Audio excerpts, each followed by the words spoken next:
बिस्मिल्लाहिर्रहमानिर्रहीम। तेरे नाम से आगाज़ कर लेता हूँ, जैसी भी हो परवाज़ कर लेता हूँ। मैं हूँ ज़फ़र शेख और आप मुझे देख रहे हैं YouTube channel ZDK voice of peace पर। तो नाज़रीन, नई अपडेट्स के हवाले से आपकी खिदमत में हाज़िर हूँ और पाकिस्तान के हवाले से आज 18 मई 2022 और 2:30 बजे का दिन है कोपेनहेगन डेनमार्क में और 5:30 पाकिस्तान में हो चुके हैं। तो पाकिस्तान के हवाले से आप कुछ अपडेट्स आपके गोश गुजार करने चाह रहा हूँ, जिसमें यह है कि पाकिस्तान में इस वक्त गर्मी की शिद्दत बहुत ज़्यादा हो चुकी है और सूरज अपनी तपश के साथ कहर बरसने लगा है। मैदानी इलाकों में दर्जा हरारत तकरीबन 40 से 43 डिग्री के करीब पहुँच चुका है और पाकिस्तान के मुख्तलिफ शहरों में खासतौर पे जो निचली सतह पर इलाके हैं पाकिस्तान के, वहाँ बहुत ज़्यादा गर्मी का दौर हो चुका है और कहा यह जा रहा है कि 2025 तक अल्लाह ना करे पाकिस्तान में खुश्क साली का खदशा जो नज़र आ रहा है, इसके हवाले से पेशीन गोई भी की जा रही है। अल्लाह ताला हमें इन तमाम आफात से, परेशानियों से दूर रखे। और इसके साथ साथ मौजूदा हुकूमत ने जो दावे किए थे कि लोड शेडिंग ख़त्म कर दी जाएगी, लेकिन ज़ाहिर है जिस तरह पाकिस्तान में मईशत की सूरत हाल अभी बनी हुई है, इसके हवाले से बिजली की लोड शेडिंग बहुत मुश्किल टास्क है। बहरहाल अल्लाह करे अल्लाह ताला बेहतरी लाए पाकिस्तान के लोगों पर। इसके साथ साथ सूबा सिंध में ये एक रवायत भी काफ़ी शुरू से बनी हुई है कि सूबा सिंध में जब भी कोई किसी इम्तिहान के लिए पर्चे वगैरह हुआ करते हैं स्टूडेंट्स के लिए, मुख्तलिफ क्लासों के लिए, तो उसमें बहुत ज़्यादा जो है नकल का इस्तेमाल किया जाता है। और अभी तो इस वक्त मोबाइल के ज़रिए तकरीबन दुनिया की तमाम मालूमात के हवाले से या पर्चों के हवाले से स्टूडेंट जो हैं वो उसको इस्तेमाल करने की कोशिश करते हैं। तो इस सिलसिले में अभी ज़ाहिर है जहाँ जहाँ कहीं भी सूबा सिंध के मुख्तलिफ शहरों में, गोटकी में, शिकारपुर में और इसी तरह जैकबाबाद और कराची में ये बहुत ज़्यादा ट्रेंड बन चुका है कि जब भी इम्तहानात होते हैं बच्चों के या तालिब इल्मों के, स्टूडेंट्स के, तो वो नकल का बहुत ज़्यादा इस्तेमाल करते हैं और नकल माफिया और बूटी माफिया इसमें बहुत सरगर्म हो जाता है। इसके पस पर्दा ये है कि वो ज़ाहिर है अपना मुआवजा लेते हैं, जिसकी वजह से ये फिर तो इस लिहाज से फिर वो उसका तालीम का मयार भी उस तरह से नहीं होता। स्टूडेंट अपने इम्तहानात क्लियर करवा लेते हैं तो फिर ज़ाहिर है वो उसी हिसाब से उनकी काबिलियत भी फिर मंजरेआम पर आती है। इसके साथ साथ महंगाई के हवाले से अगर मैं बात करना चाहूँ तो डॉलर इस वक्त 200 रुपये के करीब पहुँच चुका है और ये मैं समझता हूँ एक अलार्मिंग सिचुएशन है पाकिस्तान के लिए, पाकिस्तान की मईशत के लिए। और इससे ये कि बैरूनी कर्ज़ों में तकरीबन 1700 अरब रुपये से ज़ायद का इजाफा होने जा रहा है और ज़ायद मुआवजा के ज़खायर भी 22 माह की कम तरीन सतह तक पहुँच चुके हैं और स्टॉक एक्सचेंज में भी रिकॉर्ड मंदी है। और ये आप समझ सकते हैं कि जब इस तरह की सूरत हाल बनी हुई हो कि डॉलर में अगर एक रुपये से लेकर 5 रुपये तक भी अगर इसकी कमी बढ़ता है तो पाकिस्तान के कर्जे जो हैं बहुत ज़्यादा हाई सतह पे वो पहुंच जाते हैं। तो इस हवाले से भी अल्लाह ताला पाकिस्तान की मैशत को और पाकिस्तान में जो सियासी सूरत हाल बनी हुई है इससे वो पस पर्दा इसको रखते हुए मैशत की तरफ मौजूदा हुक्मरान जो है या मुक़्तदिर इदारे हैं वो ख्याल करें। और इसके साथ साथ इमरान खान ये कह रहे हैं कि जब उनकी हुकूमत को गिराया गया तो उस वक़्त शरह नमू जिसको कहा जाता है उसकी तकरीबन 6% के करीब थी। तो ये मौजूदा हुकूमत भी अभी ये कोशिश इनकी यही है कि जितनी भी ये अभी इस तरह की सूरत हाल बनी हुई है मईशत के हवाले से, इसका सारा मलबा जो है इमरान खान की हुकूमत पर डाला जाए और इसके लिए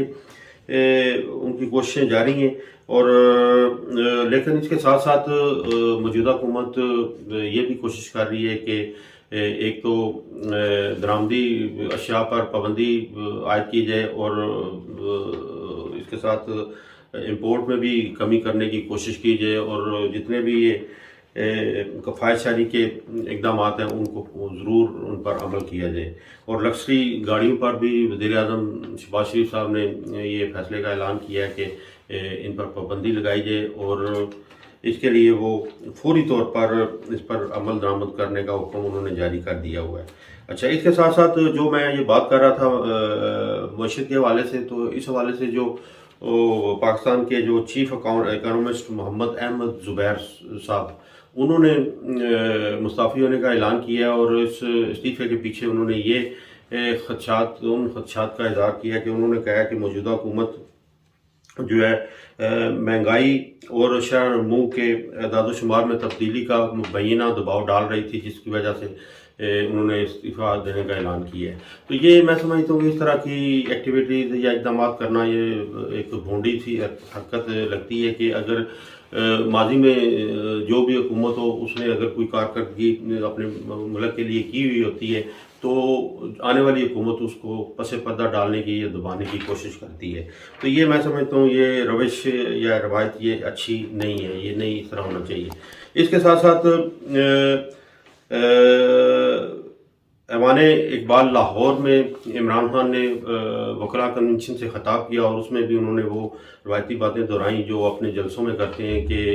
हमारी हुकूमत को साजिश के लिए मुदाखलत के लिए गिराया गया